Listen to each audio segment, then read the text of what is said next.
फिर नहीं है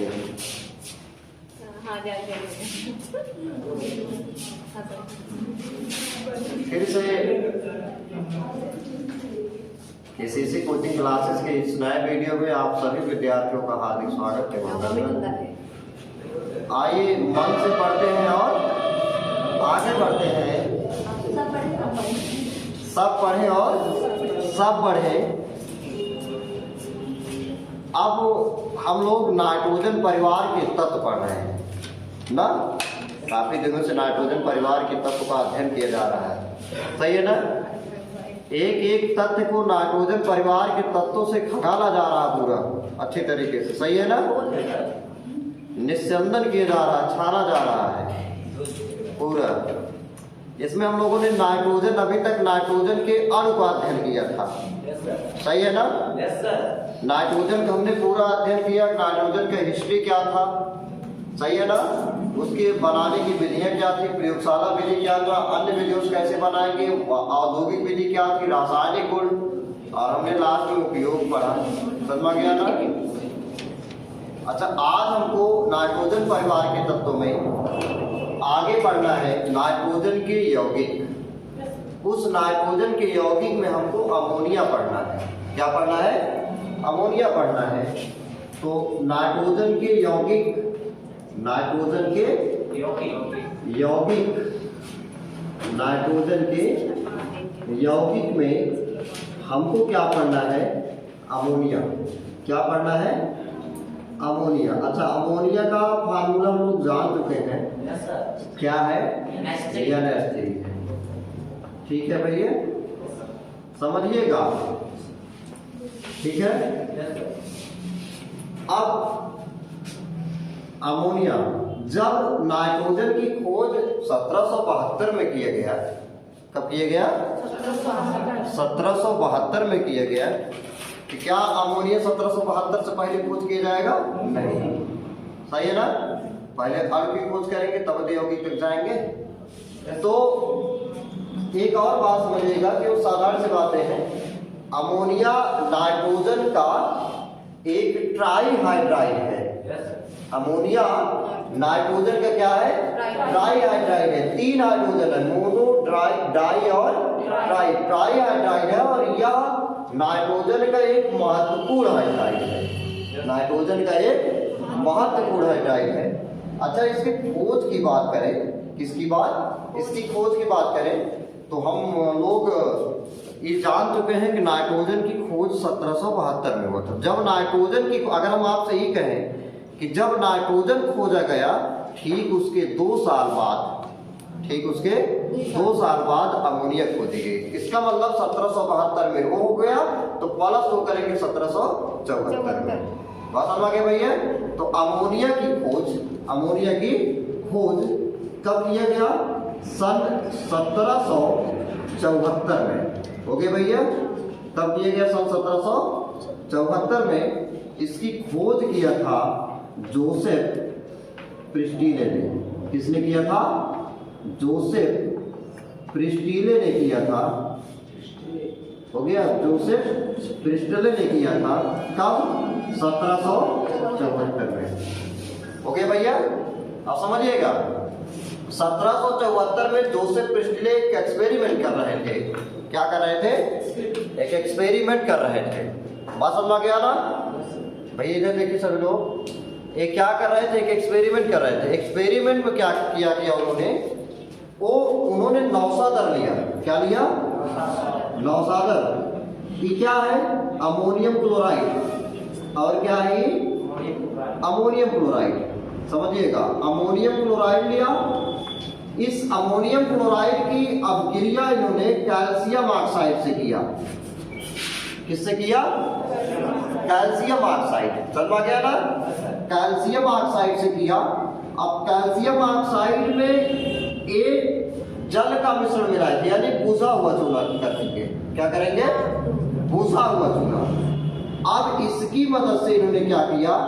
जब अपक्रिया कराया अमोनियम क्लोराइड NH4Cl हो गया ना, और कैल्शियम हाइड्रोक्साइड में, या CaO कैल्शियम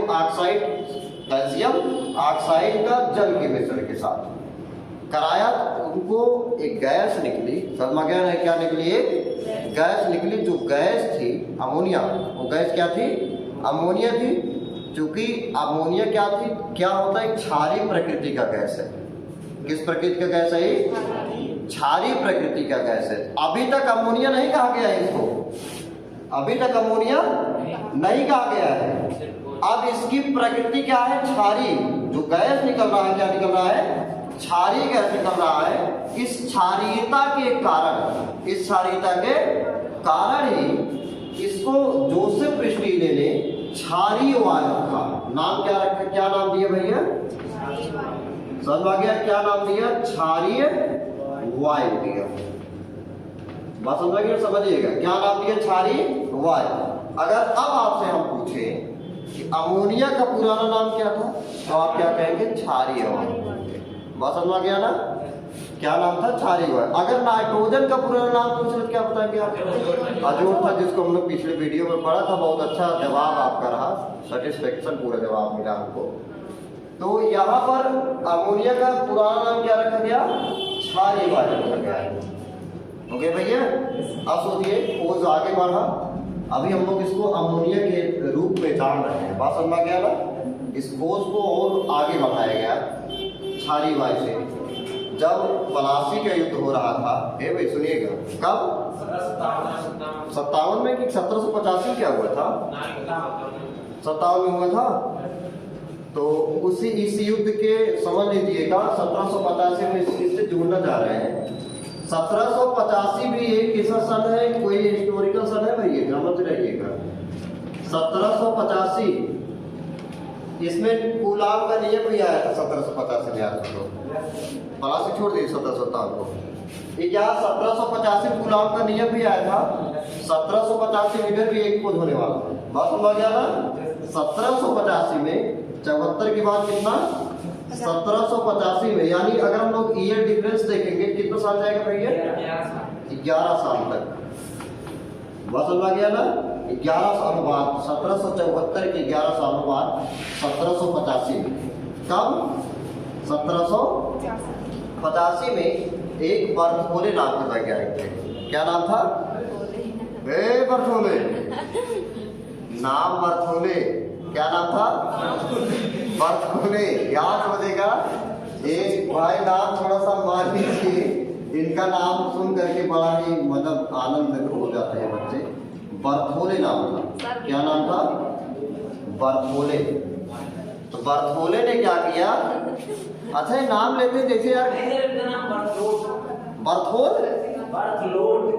बर्थलोड था तो यार बर्थोले कई जगहों पर है। समझ आ गया ना? हाँ, इंग्लिश में बर्थलोड है। चलिए ठीक है, सही है। इंग्लिश में क्या नाम है? बर्थलोड है, लेकिन उसको हिंदी में क्या दिए हैं? बर्थोले नाम दिए हैं। लेकिन हम लोग बर्थलोड नहीं, ठीक है, बर्थोले अच्छा है ना। बात समझ गया ना? याद होने वाला नाम है, ठीक है ना? हिंदी वाला ज्यादा फिट है, बर्थोले, ठीक है ना? नाम फिट है। जैसे अगर इनका नाम किसी गांव होगा, किसी व्यक्ति का रख दिया जाएगा, समझ रहे हैं ना? तो जैसे जो मोटी बुद्धि के व्यक्ति होंगे, शायद जो मोटी बुद्धि की होंगे, मतलब भोले किस्म के होंगे, उन्हीं का अगर आप बर्थोले रखें तो वह पूरा नहीं मारेगा। समझ रहे भैया? अगर बर्थोले नाम अगर किसी और का रख देंगे तो कहेंगे हे बर्थोले, आए तुरंत 2 हाथ मार को पड़ेगी, समझ लीजिए। लेकिन कोई बात नहीं, एक वैज्ञानिक थे, समझ जाना भैया, नाम में कुछ नहीं रखा गया है। आपका काम, समझ गया ना? आपका कर्म ये निर्धारित करना आपका इमेज बनाता है, सही है ना? आप काम क्या कर रहे हैं, समझ गया ना? आप इंसान कैसा है, ये इमेज आपका निर्धारित करता है। तो बर्थोले नाम से हम लोग इनका नाम भी सम्मान पूर्वक लिया जाए, समझ गया ना? यही हमारे जो है आपसे प्रार्थना है, विनय है, इनका नाम जो है बहुत मान सम्मान के साथ दिया जाए, श्री बर्थोले। बात समझ गया ना? इन्होंने क्या किया, ये बताया कि जो हाइड्रोजन है वो नाइट्रोजन और जो अमोनिया है, इन्होंने बताया जो अमोनिया है वो नाइट्रोजन और हाइड्रोजन और जो गैस निकल रही थी ना, अब गैसों में कोई इसे देख लेगा कि इसमें हाइड्रोजन है नाइट्रोजन है? नहीं, गैस निकल रहा है ना, क्षारीय वायु निकल रहा है, दिखेगा नहीं ना हाइड्रोजन और नाइट्रोजन, समझ में रंग ही नहीं गैस भाई। तो दिखेगा नहीं, लेकिन इन्होंने क्या बताया कि जो क्षारीय वायु निकल रहा है इसमें नाइट्रोजन है और क्या है, हाइड्रोजन है। नाइट्रोजन और हाइड्रोजन के एक संगठनात्मक यौगिक है। बात समझ गया ना। अब इसके बाद इनने बस इतना बताया कि जो अमोनिया है, जो अमोनिया है वो किसका बना है, नाइट्रोजन और हाइड्रोजन से मिलकर बना है। बात समझ गया ना। अब इसके बाद पूरा का पूरा 15 साल बाद, कितना 15 साल बाद, यानी कितना होगा 1800, सन 1800 में डेवी ने, किसने, डेवी नाम के वैज्ञानिक था, समझ गया ना। डेवी ने बताया अमोनिया का जो सूत्र था उसका सूत्र स्थापित किया क्या, NH3। बस समझ गया ना। और अमोनिया नाम दिया गया। क्या नाम दिया गया, अमोनिया नाम दिया गया। इस प्रकार से अमोनिया के एक सामान्य परिचय हम लोगों ने देखा, समझ गया ना। एक सामान्य इतिहास देखा। इसकी खोज, नाइट्रोजन की खोज के 2 साल बाद यानी 1774 में जोसेफ प्रिस्टले ने किया था। और जब जोसेफ प्रिस्टले ने अमोनियम क्लोराइड, नौसदर और कैल्शियम ऑक्साइड बुझे हुए चूने, बिना बुझा हुआ चूना है भाई, नहीं बिना बुझा हुआ चूने से क्या किया, जल के साथ उसका मिश्रण लिया और इसके साथ क्या किया, फिर लेकर आया। वायु निकल रही थी, वो बहुत सी क्या थी, क्षारीय थी, समझा गया ना। क्षारीय वायु था, तो इस प्रकार से उन्होंने इसका नाम क्या रख दिया, क्षारीय वायु रख दिया। इस प्रकार से इसको हम लोग कई सालों तक क्या नाम जानते रहे, क्षारीय वायु। जो आज अमोनिया हम लोग पढ़ रहे हैं वो पहले क्षारीय वायु के रूप में प्रचलित थी। तो अब उसके बाद 11 साल बाद 1785 में बर्थोले, समझा गया ना, ने बताया कि अमोनिया जो है नाइट्रोजन और हाइड्रोजन का क्या है, एक मिश्रण है, एक यौगिक है नाइट्रोजन और हाइड्रोजन का। बस समझा गया ना। लास्ट में क्या बताया गया जॉन डेवी के द्वारा 1800 ईस्वी में कि इन्होंने क्या किया कि अमोनिया का जो सूत्र था क्या स्थापित किया, NH3 स्थापित किया। बस समझा गया ना। और नाम क्या दिया, अमोनिया नाम दिया। बस समझा गया ना। तो अमोनिया नाम लास्ट में डेवी के द्वारा दिया गया। अच्छा, एक क्वेश्चन हमारा एक थोड़ा सा था, समझ गया ना। शुरुआत में हमारे पास एक थोड़ा सा बात है, यौगिक है क्या भैया, यौगिक है। अमोनिया नाइट्रोजन का क्या है, यौगिक है। तो यौगिक की कोई हमको कुछ बताएगा, यौगिक क्या है। छोटी छोटी बातें हैं ना, सही है ना। जो छोटा छोटा चीज होता है वही बहुत कठिन हो जाता है।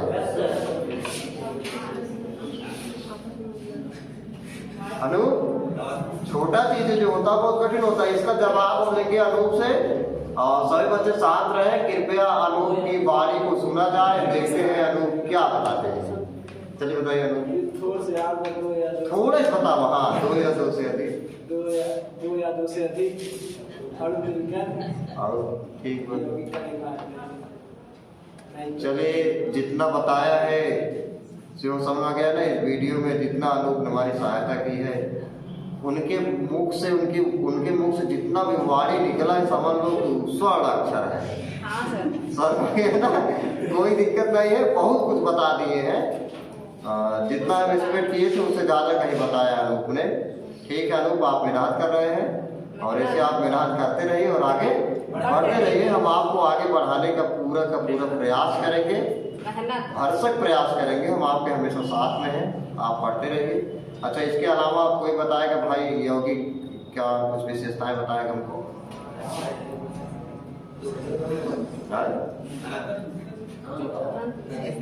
बताएंगे भाई। क्या डॉक्टर साहब के बारे में लिए जाए, बताओ। अनुराग बताएंगे, अनुराग बताना चाहते हैं, बताइए अनुराग। हाँ, कहो तब ऑफिस बता रहे भैया, ऑफिस बताया, ऑफिस हम कह रहे हैं। ये यौगिक बताइए कुछ यार, एक बार फिर से तरो ताजा हो जाए। आप सोच रहे हैं थोड़ा सा, 2 या 2 से अधिक तत्वों के सामग्री मिश्रण को यौगिक है। यहीं तक सभी लोग सीमित हैं क्या? प्रियांशी बताएगी भाई। हरि राम हो, हरि राम बताएंगे ठीक है। रोशनी बताएगी। सही है, 2 या 2 से अधिक तत्व मिलकर यौगिक का निर्माण करते हैं। ये सही है। एक कहो अभी। हाँ, कोई ये यौगिक परिभाषा कंप्लीट हो गया है। 2 या 2 से अधिक तत्व समान मिश्रण को क्या बता आकार, यार कौन से वाला पंद्रह को हमें थोड़ा कम समझ में आता है। चलिए आपके यौगिक समझिएगा भैया, समझिएगा, ठीक है ना। NaCl क्या है? एक यौगिक है, समझिएगा। इस बात पर थोड़ा सा चर्चा कर लेते हैं हम लोग। NaCl क्या है? यौगिक है। इसका आप एक निश्चित वे में इसका आप प्रयोग कर रहे हैं कि नहीं कर रहे हैं? कर सकते हैं। इसका मतलब जितने भी कंपाउंड्स होंगे उसका हम लोग कहीं न कहीं प्रयोग करेंगे, सही है ना। यौगिक कंपाउंड से बोलेंगे, आपको ज्यादा स्पष्ट होगा। चलिए ठीक, कंपाउंड्स है, कहीं ना कहीं यूज होगा ना, ठीक है। दो या दो से अधिक तत्व बोला गया था ना। दो या दो से अधिक तत्वों का एक जो समांगी मिश्रण होगा क्या कहलाएगा? चलिए ठीक है, कोई बात नहीं, समझते हैं हम। एक इसी चीज को हम लोग अब ला रहे हैं अपने रियल लाइफ में, ठीक है ना। देखते हैं क्या ठीक है, फिट है कि नहीं फिट है। बात समझ आ गया ना। समझिए, अगर हमको चाय बनाना हो, क्या बनाना हो? चाय, ठीक है भैया, समझिएगा। एक चाय बनाना हो हमको, चाय, मतलब चाय की बात कर रहे हैं जो बहुत ज्यादा चलता है, ठीक है। अब उसमें दो या दो से अधिक तत्व मिलाए जाएंगे, मतलब दो या दो से अधिक तत्व लिए जाएंगे ना। मान लीजिए चाय पत्ती हो गया, चीनी हो गया, अदरक हो गया, सही है भैया, दूध हो गया, सही है ना, पानी हो गया, इन सब चीजों को लेंगे, ठीक है भैया। अब हमें देखा सोचा जब लोग से, अगर 5 आदमी आए हैं, 5 मेहमान करें, ठीक है ना। मान लीजिए उन्हीं 5 आदमियों के लिए हमको चाय बनाना है। मान लीजिए चलिए 6 आदमी के लिए चाय बनाना है। हाँ चलो, स्वयं विचार किएगा भाई, चलिए ठीक है, ये बात सही किया। मान लीजिए 6 आदमी को चाय बनाना है, अब समझिएगा। अब 6 आदमी के अनुसार से मान लीजिए कि 6 कप हमने क्या ले लिया? दूध ले लिया है, ठीक है ना। निराल पानी वाले दूध ले लिया है, समझिएगा ये भाई, जल्दी जल्दी बात को पूरा करने दीजिए। ले लिया है, अब चलिए रख दिए, उसको पक रहा है। अब कहा चीनी में 1 किलो ला जाइए हो, बता क्या है? चाय पत्ती हम दोनों में मिला दिए 200 ग्राम, 200 ग्राम मिला दिए हो, और कैसा पता है यार। अब हमारे साथ आप बात करिए, क्या मैं चाय पत्ती को 200 ग्राम मिला दे, चाय बन जाएगा अच्छी तरीके से? बना कुछ बना अर्थपूर्ण बना? नहीं बना है, नहीं बना भाई। अरे यार बाराते माँ है जो बाटे, बारात आ रहे हैं, मान लीजिए 250 आदमी, और बता दें भाई 250 आदमी है, लाइक यार पूरा सब्जी बनाओ कोहड़ा के, समझते हैं ना। कोहड़ा सब्जी पूरी बनाओ को, चला कोहड़ा सब्जी कोहड़ा आ गया 250 आदमी के हिसाब से 50 किलो, समझते हैं ना। और माला 50 किलो आलू ले लें, ठीक है ना। फटाफट करिए आलू कोहड़ा को धो लें। अब समझिएगा, मसाला जब नामत है, गाय ने एक पलड़ा मसाला नहीं है फेंक देंगे, समझा यार पति क्या हुआ? 2 ही पलड़ा लगे नमक बन जाए यौगिक ना बने, समझते ना। और ये एक बात समझ है, जब कोहड़ा सब्जी बनावे के बाद तो निश्चित तत्व होना चाहिए। इना का कोहड़ा सब्जी बना के जाए पल की काट लाए, पल की काट लाए, बन के कोहड़े के देख कोहड़ा सब्जी है, ऐसा करता ही नहीं होगा। समझ रहे हैं ना। इसका मतलब है, अब इसका मतलब समझ गया ना, अब समझ में आ गया होगा।